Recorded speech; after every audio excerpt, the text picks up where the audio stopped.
Hello learners, welcome to my YouTube channel to the point learning. आज मैं आपके साथ yoga and lifestyle class 12th के चैप्टर का पार्ट 2 डिस्कस करने जा रही हूँ, जिसमें मैं आपके साथ आसन एज प्रिवेंटिव मेजर्स में पहला जो है हमारा ओबेसिटी डिजीज, इससे रिलेटेड कौन कौन से आसन करने चाहिए और उनके बेनिफिट्स क्या क्या होते हैं और उनके कॉन्ट्राडिकेशंस क्या होते हैं वो डिस्कस करेंगे। तो इस लेक्चर में मैं आपके साथ बेनिफिट्स डिस्कस करूंगी एंड नेक्स्ट लेक्चर में मैं आसन से रिलेटेड कॉन्ट्राडिकेशंस डिस्कस करूंगी। तो स्टार्ट करते हैं। जो आपके आसन बेस्ट होते हैं वो आपके चार आसन होते हैं जो कि आपके ओबेसिटी को कम करने में सबसे ज्यादा जरूरी समझे जाते हैं। वज्र आसन, त्रिकोण आसन, हस्त आसन एंड अर्ध मत्स्यंद्रासन। ये चार आसन आपके ओबेसिटी रिमूव करने के लिए परफॉर्म किए जाते हैं। सो मैं इनके प्रोसीजर नहीं डिस्कस करूंगी बिकॉज वो आप अपने बुक से या आप अपने नोट से उसको देखें, क्योंकि वो थ्योरी बेस पे नहीं समझाया जा सकता, बट मैं आपको बेनिफिट समझाऊंगी। So let's start with the vajrasana. अगर वज्रासन की बात की जाए, I will show you the picture of vajrasana कि कैसे परफॉर्म होता है। तो दिस इज वज्रासन, जिसमें आप अपने नी को बेंड करके अपने पैर के ऊपर बैठते हैं। ठीक है, इसमें आपका जो हिप एरिया है वो आपके पैर पर स्टैंड करता है और आपकी जो बैक होती है वो स्ट्रेट होती है, आपके हाथ आपके घुटनों पर होते हैं। This is the Vajrasana. अब इसके बेनिफिट्स डिस्कस करते हैं। फॉर ओबीज और who want to avoid it by improving digestion, जो लोग ओबीज हैं यानी ओबेसिटी से परेशान हैं वो ये आसन कर सकते हैं, प्लस उनके लिए बेनिफिट है। और जो ये चाहते हैं कि उन्हें ओबेसिटी यानी मोटापा ना होने पाए, यानी जिनके जीन्स वगैरह में ऑलरेडी ये इनहिबिट है कि उनके पेरेंट्स को ओबेसिटी है तो उनको भी हो सकती है, इस डर से तो वो ये आसन अगर परफॉर्म करते हैं तो उन्हें ओबेसिटी की शिकायत नहीं होती, क्योंकि आपके डाइजेशन सिस्टम को इंप्रूव करता है। बहुत ही सिंपल आसन परफॉर्मेंस है। Second, help to reduce gassiness and stop formation of ulcer. आपके शरीर में अल्सर नहीं बनने देता और गैशियसनेस नहीं बनने देता है, यानी गैस रिलीज करने का एक तरीके से ये आसन आप परफॉर्म कर सकते हैं। नेक्स्ट है एलिविएट लोअर बैक प्रॉब्लम। अगर बैक में कोई दिक्कत है, पेन रहता है, तो ये आसन आपको फायदा पहुंचा सकता है बैक पेन से भी। Strength the legs and thighs, आपके लेग्स और थाइज को स्ट्रेंथ पहुंचाता है। लेग्स को कैसे? क्योंकि आप अपने पूरे शरीर का भार अपने लेग्स पर रखते हैं, तो उस केस में आपके लेग्स जो हैं वो एक तरह से उनको स्ट्रेंथ मिलती है, वो स्ट्रांग होते हैं। देन आते हैं प्रोवाइड फ्लेक्सिबिलिटी टू जॉइंट्स। आपने अगर ये आसन देखा हो तो आप अपनी नी को बेंड करते हैं, घुटनों को बेंड करते हैं, ये फ्लेक्सिबिलिटी को भी बढ़ाता है। जिन्हें पैर वैर मोड़ने में बहुत दिक्कत होती है वो इस आसन को धीरे धीरे परफॉर्म करें तो उनको धीरे धीरे फ्लेक्सिबिलिटी को लेकर फायदा होगा। नीज एंड एंकल्स, आपके नीज और एंकल्स में भी फ्लेक्सिबिलिटी पहुंचाता है, क्योंकि पूरा फंक्शन आप देखें तो पैर का ही है, आप पूरे के पूरे अपने पैर पर ही बैठते हो। तो these are the benefits. Next आसन पे आते हैं, त्रिकोण आसन। या वन थिंग, मैं इसके कॉन्ट्राडिक्शन भी साथ में डिस्कस करती हूँ ताकि कोई कंफ्यूजन नहीं रहे। इसके कॉन्ट्राडिक्शन में आते हैं कि वज्रासन क्यों किन लोगों को नहीं करना चाहिए। कॉन्ट्राडिकेशंस मतलब होता है किन लोगों को ये फर्दर आसन अवॉइड करने चाहिए। तो पहला वज्रासन किनको नहीं करना चाहिए? Patients of knee and back injury, जिनको नी इंजरी है या फिर यानी घुटनों से रिलेटेड कोई इंजरी है, चोट है, या उनके बैक में कोई पीठ की रीढ़ की हड्डी में कोई इंजरी है, तो उन्हें आसन नहीं करना चाहिए।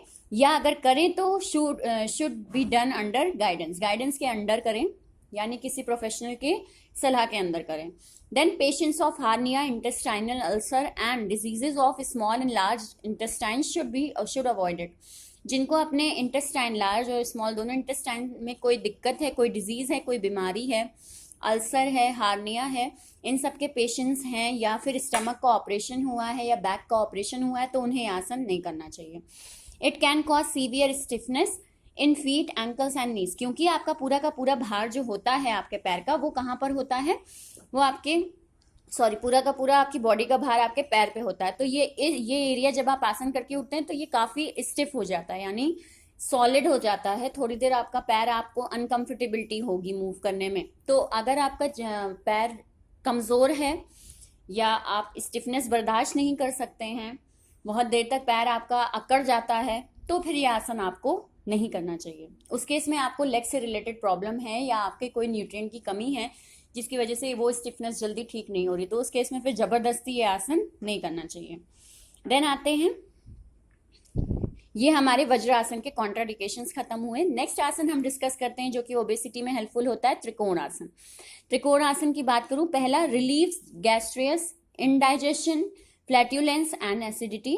गैस से रिलेटेड कोई प्रॉब्लम हो या फिर एसिडिटी बनती है, इंडाइजेशन है, फ्लैट्यूलेंस है, पेट में ऐठन वगैरह होती है, तो ये सारी प्रॉब्लम जो हैं ये त्रिकोण आसन से करने से ठीक हो जाती है। इस आसन को अगर मैं आपको फोटो दिखाऊं तो इस तरह से ये आसन परफॉर्म होता है।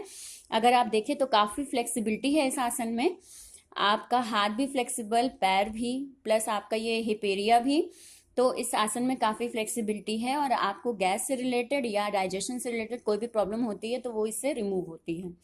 देन आते हैं next, improve flexibility of the spine and correct posture. बिल्कुल आप आसन अगर देखें तो काफी फ्लेक्सिबल आसन है, आपको एक करेक्ट पॉस्चर प्रोवाइड कराता है और फ्लेक्सिबिलिटी भी प्रोवाइड कराता है, क्योंकि ऑलमोस्ट बॉडी का हर एक पार्ट आपका इसमें फ्लेक्सिबल हो रहा है। रिड्यूस एंजाइटी एंड स्ट्रेस, अगर किसी तरह की घबराहट या स्ट्रेस वगैरह रहता है तो ये आसन करने से उसमें भी आपको बेनिफिट होता है। It improves blood circulation, stretches हिप्स, back, arms, thighs and legs. आपके शरीर में ब्लड सर्कुलेशन को इम्प्रूव कर देता है, क्योंकि जब ये आसन आप परफॉर्म करेंगे तो आपके शरीर में बहुत ज़्यादा गर्मी इकट्ठा होगी, ब्लड सर्कुलेशन आपके शरीर में इम्प्रूव हो जाएगा, क्योंकि काफ़ी स्ट्रेचिंग वाला आसन है, तो ब्लड सर्कुलेशन को इम्प्रूव करता है। देन आपको हिप्स, बैक और आर्म्स, थाइस, लेग्स को स्ट्रेच करने में भी हेल्प करता है, जो कि आपने आसन देख के समझ ही गए होंगे। देन आते हैं इसके कॉन्ट्राडिकेशंस पे, यानी किन लोगों को ये आसन नहीं करना चाहिए। Should be avoided by person who have migraine, जिनको माइग्रेन, डायरिया, ब्लड प्रेशर और इंजरी, किसी तरह की नेक में या बैक में इंजरी है, गले में या रीढ़ की हड्डी में कोई चोट है, उन्हें आसन नहीं करना चाहिए, बिल्कुल नहीं करना चाहिए, क्योंकि इसमें आप अपने बैक पर काफ़ी जोर डालते हैं, तो नहीं करना चाहिए। माइग्रेन है आपको तो भी आसन नहीं करना चाहिए, क्योंकि आपका सर भी जो है वो अपवर्ड जाता है, जो कि एक माइग्रेन पेशेंट के लिए, जिसको माइग्रेन है उसके लिए दिक्कत हो सकती है। डायरिया है तो भी नहीं करना चाहिए, ब्लड प्रेशर है तो भी नहीं करना चाहिए। पीपल हैविंग हाई बीपी यानी high blood pressure should not raise their hands up by performing this asana, it may raise their BP. देखिए, अगर आपको ये आसन करना ही है और आपको बीपी हाई की शिकायत है, तब आपको क्या करना चाहिए, आप आसन तो परफॉर्म करिए, लेकिन ये जो आप हाथ ऊपर ले जा रहे हैं, ये हाथ ऊपर मत ले जाइए, ये आपके बीपी को बढ़ाने का काम कर सकता है। तो ये हाथ आप नॉर्मल ही रखिए, ठीक है, अपने कमर पे इसको स्टैंड कराइए, लेकिन इसको अपवर्ड मत ले जाइए, ये बीपी हाई करवा सकता है आपका ये पोजीशन, तो ये अवॉइड करिए। बाकी आसन कर सकते हैं अगर केवल बीपी हाई की दिक्कत है। सो दिस इज दी त्रिकोण आसन। नेक्स्ट डिस्कस करते हैं आपके साथ hastasana. Hastasana specially beneficial for wait problems bye fully stretching stomach. Hastasana आपका जो परफॉर्म किया जाता है वो आपका फुली स्ट्रेच आसन है। ये है हस्तासन, जिसमें आप खड़े होते हैं, आप अपने आप को ऊपर अपलिफ्ट करते हैं और दोनों हाथों को अपने जोड़ते हैं। This is the Hastasana. ये बेनिफिशियल होता है weight problem by fully stretching stomach. आपके स्टमक को फुली स्ट्रेच करता है, क्योंकि ये आसन आप खड़े होकर करते हैं, तो आपका जो स्टमक होता है बिल्कुल स्ट्रेट होता है। Then stretches armpits and shoulders and boost circulation. Armpits यानी कि जो आपके हाथ है, उस हाथ को ऊपर आप स्ट्रेच करते हैं तो आपकी आर्म पिट्स बहुत स्ट्रेच होती है, आपके शोल्डर ऊपर की ओर लिफ्ट होते हैं और ब्लड सर्कुलेशन भी बढ़ता है। Correct body posture, relief from sciatica. Sciatica आपकी रीढ़ की हड्डी से रिलेटेड प्रॉब्लम, दर्द बहुत ज़्यादा होता है रीढ़ की हड्डी में, तो सैटिका की प्रॉब्लम होती है, तो ये आपके इस पॉस्चर और इस साइटिका से भी आपको निजात दिलाता है। Correct body posture and reduce stress level. आपका स्ट्रेस लेवल भी ये आसन रिमूव करता है, क्योंकि इसमें आप मेनली अपने आप को बहुत फ्री महसूस करते हैं, क्योंकि आप स्ट्रेचिंग करते हैं प्लस ऊपर हाथ जोड़ते हैं, तो एक kind of relief you will get while doing this आसन। सो इसलिए ये स्ट्रेस लेवल को कम करता है और करेक्ट बॉडी पॉस्चर भी देता है। देखते हैं इसके कॉन्ट्राडिकेशंस क्या हैं। पर्सन हैविंग शोल्डर और नेक इंजरी, जिनको गले से रिलेटेड कोई इंजरी है या जिनको शोल्डर से रिलेटेड इंजरी है, तो उन्हें आसन नहीं करना चाहिए, क्योंकि इसमें आप अपने दोनों हाथों को ऊपर करते हैं, शोल्डर पे थोड़ा जोर पड़ता है, और उस केस में अगर इससे रिलेटेड कोई प्रॉब्लम है तो नहीं करना चाहिए आसन। Beginners should do tadasana before doing hastasana. ताड़ आसन पहले करना चाहिए, उसके बाद हस्तासन करना चाहिए। जो बिजनर्स हैं यानी जिन्होंने नया नया आसन करना शुरू किया है, उनके लिए ये है कि वो पहले ताड़ आसन करें एंड देन हस्तासन करें। देन आते हैं अपने लास्ट आसन ओबेसिटी के, जो कि है अर्ध मत्स्येंद्र आसन। अर्धमत्स्यंद्रासन कैसे परफॉर्म होता है वो मैं आपको दिखा देती हूँ। दिस इज द अर्धमत्स्यंद्रासन, जिसमें आप अपने एक पैर को पीछे करते हो, एक पैर को मतलब बगल में करते हो, और दूसरा पैर आप यहाँ अपने फर्स्ट पैर के नीचे करते हैं, ये पैर यहाँ आप लिफ्ट करते हैं, अपने जो चेस्ट है उसको दूसरे डायरेक्शन में करते हैं, और अपने हेड को भी स्ट्रेट करते हैं। तो अगर देखा जाए तो बैक स्ट्रेट रहती है, आपका हाथ स्ट्रेट रहता है, एक पैर आप उठा लेते हैं, दूसरा पैर उस फर्स्ट पैर के नीचे कर लेते हैं।